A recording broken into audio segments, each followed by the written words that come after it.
उपस्थित सभी श्रद्धालुजन, बहन और भाइयों, आज आदरणीय प्रधानमंत्री जी की प्रेरणा से द्वादश ज्योतिर्लिंग में प्रथम ज्योतिर्लिंग सोमनाथ महादेव की पुनर्स्थापना के अमृत पर्व और सोमनाथ महादेव मंदिर के इस स्वाभिमान पर्व के कार्यक्रम में आदरणीय प्रधानमंत्री जी का मार्गदर्शन और प्रेरणा पूरे देशवासियों को प्राप्त होने वाला है।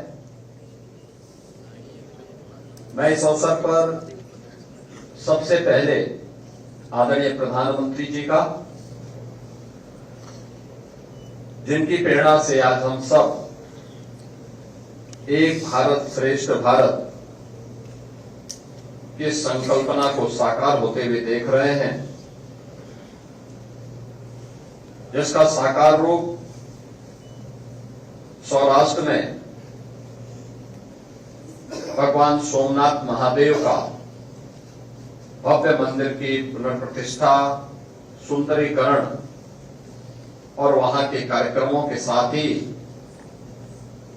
काशी में काशी विश्वनाथ धाम, महाकाल में महालोक की स्थापना का कार्यक्रम, श्री अयोध्या धाम में श्री राम जन्मभूमि पर भव्य राम मंदिर के निर्माण का कार्यक्रम समेत अनेक ऐसे सनातन परंपरा से जुड़े हुए पवित्र तीर्थ स्थल अपने वैभव के साथ विकास की एक नई यात्रा को लेकर के आगे बढ़ रहे हैं।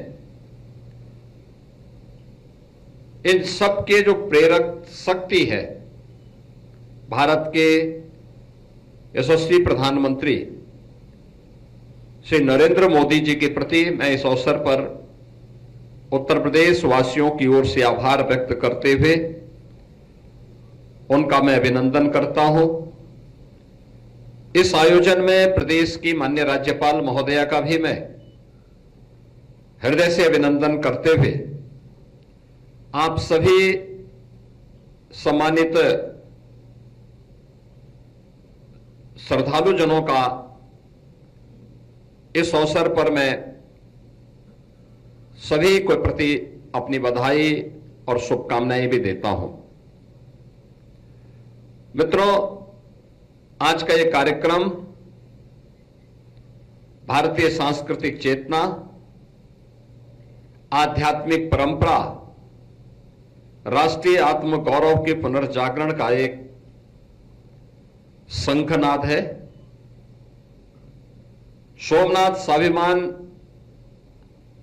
पर्व का यह आयोजन हमें भारत की जड़ों से जोड़ने का एक अभिनव प्रयास है।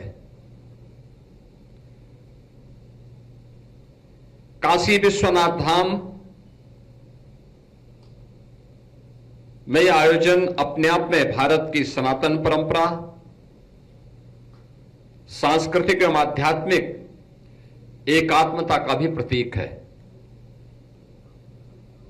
प्राचीन काल से ही हम सब इस बात का उद्घोष करते रहे हैं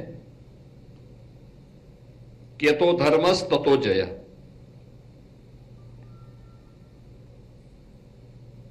काशी और सोमनाथ भारत की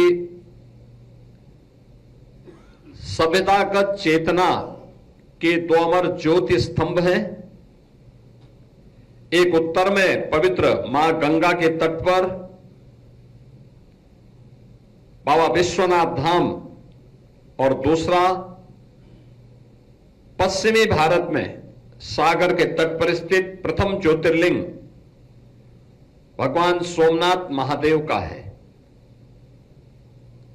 एक और जहां गंगा तट पर काशी ने सनातन की आध्यात्मिक धारा को अछोड़े रखा है, वहीं दूसरी ओर सोमनाथ ने समुद्र तट पर भारत के स्वाभिमान और पुनर्जागरण की लौ को हजारों वर्षों तक प्रज्वलित रखा है।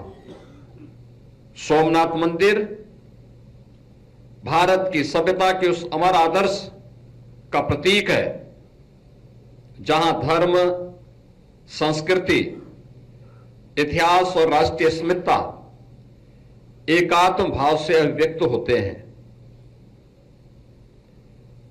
सोमनाथ और काशी दोनों ही इतिहास से हमें एक संदेश देते हैं कि सनातन संस्कृति पर आक्रमण हो सकते हैं, लेकिन उसे पराजित नहीं किया जा सकता। विनाश क्षणिक होता है, जबकि सृजन शाश्वत होता है। 1000 वर्ष पहले विदेशी आक्रांता मोहम्मद गजनवी के आक्रमण सहित विदेशी आक्रांताओं ने सोमनाथ मंदिर पर 17 बार आक्रमण कर उसके वैभव को खंडित करने का प्रयास किया।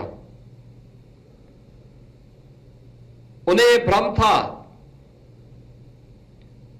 कि हम मूर्ति खंडित करके इसके वैभव को लूट करके भारत की आत्मा को सदैव के लिए समाप्त कर सकते हैं।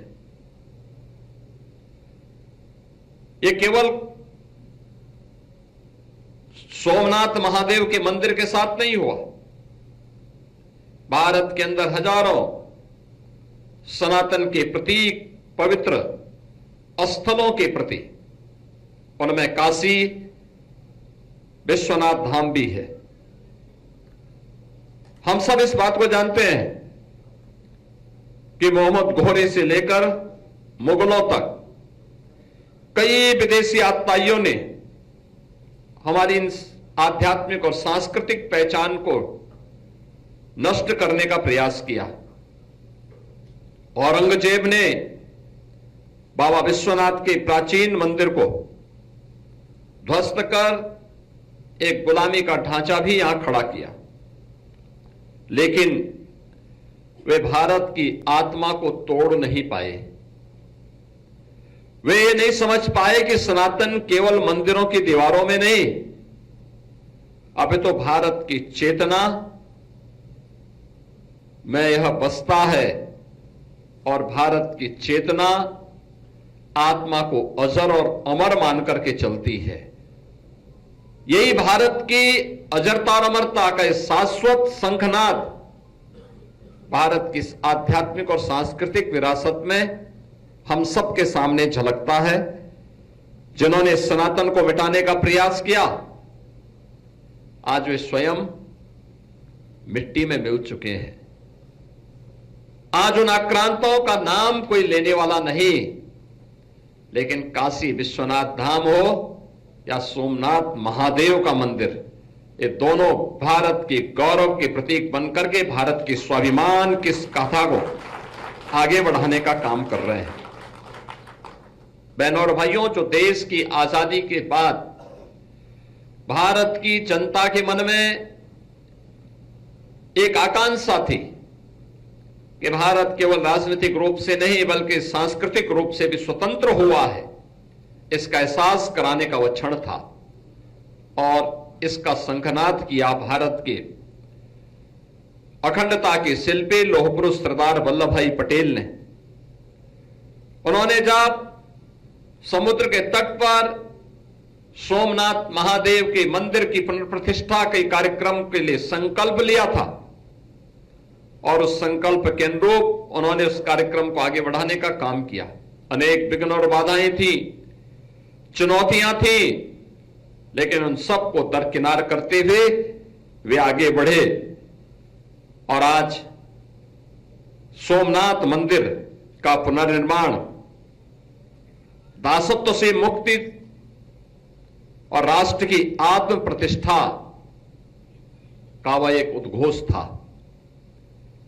वही स्थिति हम काशी में देखते हैं। काशी में काशी विश्वनाथ धाम के रूप में हम सबको दिव्य और भव्य स्वरूप काशी विश्वनाथ धाम का हम सबको देखने को मिल रहा है। सोमनाथ फिर उसी तेजस्विता के साथ भारत के गौरव का उद्घोष कर रहा है।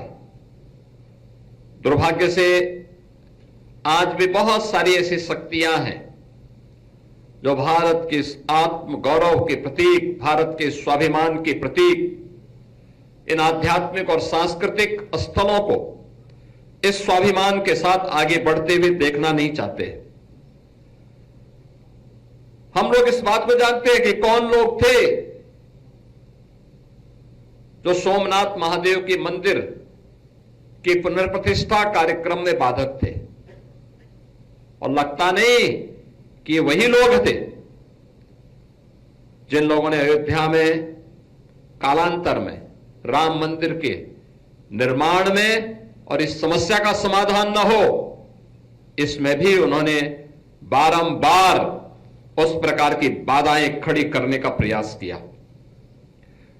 वह एक अवसर था जब स्वतंत्र भारत इन कार्यक्रमों को प्रभावी ढंग से आगे बढ़ा सकता था, लेकिन भारत और भारतीयता के बारे में, भारत की सनातन परंपरा के बारे में, भारत के इस आत्म गौरव को पुनर्प्रतिष्ठा प्रदान करने के बारे में उस प्रकार की सोच का अभाव। और हम सब आभारी हैं कि आज प्रधानमंत्री मोदी जी का जो यशस्वी मार्गदर्शन और नेतृत्व भारत को प्राप्त हो रहा है, उसी का परिणाम है कि हमें 1000 वर्ष पूर्व भारत की जिस आत्मा पर कुठाराघात करके उसे विखंडित और नष्ट करने की कुत्सित चेष्टा के साथ एक विदेशी आक्रांत आया था, आज हम सब सोमनाथ महादेव के स्वाभिमान पर्व के साथ ही उसकी पुनर्प्रतिष्ठा के अमृत पर्व के साथ जोड़ करके काशी विश्वनाथ धाम में इस आयोजन के कार्यक्रम को अपनी आंखों से साक्षात दर्शन कर रहे हैं। इस अवसर पर हम सबको इस बारे में देश के प्रथम राष्ट्रपति डॉक्टर राजेंद्र प्रसाद जी के इन शब्दों को जब उन्होंने आज से 75 वर्ष पहले जब सोमनाथ महादेव मंदिर के पुनर्प्राण प्रतिष्ठा समारोह में जाकर के तत्कालीन सरकार के विरोध के बावजूद उन्होंने उस कार्यक्रम का हिस्सा बने थे, उन्होंने जो बातें उस समय कही थी वह अत्यंत प्रासंगिक है। और वह उन्होंने उस समय कहा था कि भौतिक वस्तुओं को कुछ समय के लिए क्षतिग्रस्त किया जा सकता है, उसको विखंडित किया जा सकता है, लेकिन आक्रांता ये भूल गए कि भारत की आत्मा अजर है, अमर है और शाश्वत है, और उसी शाश्वत प्रतीक का स्वरूप है भारत के देवस्थल, भारत के आध्यात्मिक और सांस्कृतिक केंद्र सोमनाथ स्वाभिमान पर्व उसी का प्रतीक है। आज के इस अवसर पर मैं सोमनाथ स्वाभिमान पर्व के अवसर पर आप सभी को, उत्तर प्रदेश वासियों को, प्रत्येक उस श्रद्धालु को जो इस भारत की एकता के प्रतीक 12 ज्योतिर्लिंगों की इस पावन परंपरा के प्रति श्रद्धान्वित होता है, प्रत्येक सनातन धर्मावलंबी को इस पावन पर्व की मैं हृदय से बधाई देते हुए माननीय राज्यपाल महोदय का हृदय से स्वागत और अभिनंदन करता हूं। धन्यवाद।